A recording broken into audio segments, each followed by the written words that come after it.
September 30th, 2013. We're looking at the flare tracker. They've updated it overnight to include the coronal mass ejection that we saw from the filament eruption. And if you notice on the times, the Earth is the yellow dot.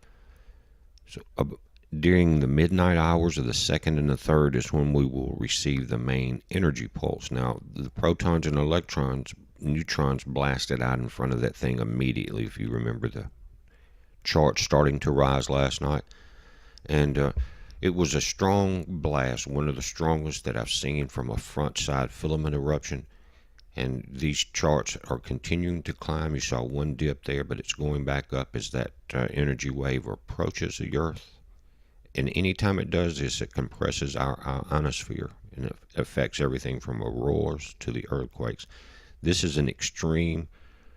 On some of these charts, you just don't normally see them unless there's a large comet in the area or X flares. Now, you're not going to see a large solar flare on the monitors out of Boulder on the X class and your C and M class flare charts, because it was not a solar flare, it was a coronal mass ejection. Look at that, guys, the energy involved in this. One of the things that concerns me, I want to say something here, is had a lot of influx after the videos last night. Different channels were reporting this was not an Earth-facing flare. Well, when you see the SDO images that I showed you last night, the SDO satellite is close to the Earth. So when you see something on that side of the sun, it is Earth-facing. I don't care what they tell you. The concerning part was we have not went through the entire effects of this solar flare yet. The CME yet. But what if it had been a kill shot and these people, and some of them are supposed to know what they're talking about, are telling you it's not Earth-facing, guys? I want you to mark that in your mind and remember it. Why did they do it? It was an obvious Earth-facing flare. That's highly concerning. I want you to think about it. Again, let's look at it. These are SOHO images, not SDO. They are also Earth-facing. Powerful blast. You see that particle burst that as all the white dots come up on the screen, that's your electrons and protons as they approach the Earth. Tremendous blast. Definitely Earth-facing, top and bottom. I want to show you some images from the J helioviewer. Again, one of the stronger filament eruptions. I'm going to pull it up and give you some close-ups too.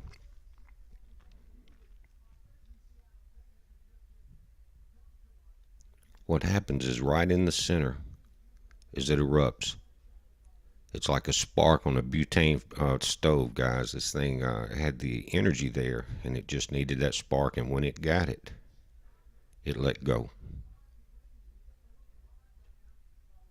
I'm just going through different filters. And that is a hider flare. You see that collapse in those double parallel lines creates a separate form of energy that blasts out itself. That right there. It's called HYDER. You can Google that. So you had a filament eruption causing a coronal mass ejection, followed by that bright blue hider flare. Now, notice the edges of the sun, how active they are starting to become. It's been quiet for a few days, and even the scientists have been talking about it and downplaying the solar max and wondering what's going on.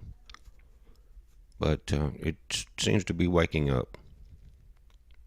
That's a powerful blast, and there's not a lot of sunspots. That's usually where you're going to get an X flare, but it does not take a solar flare to do damage.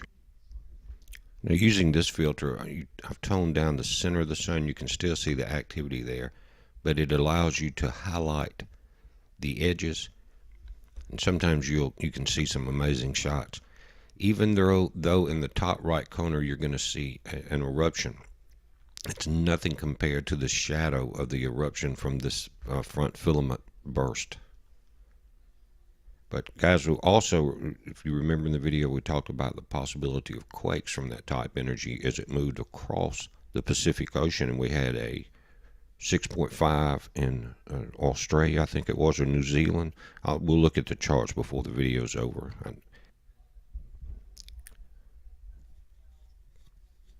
Now, this is the USGS current chart as I was doing the video.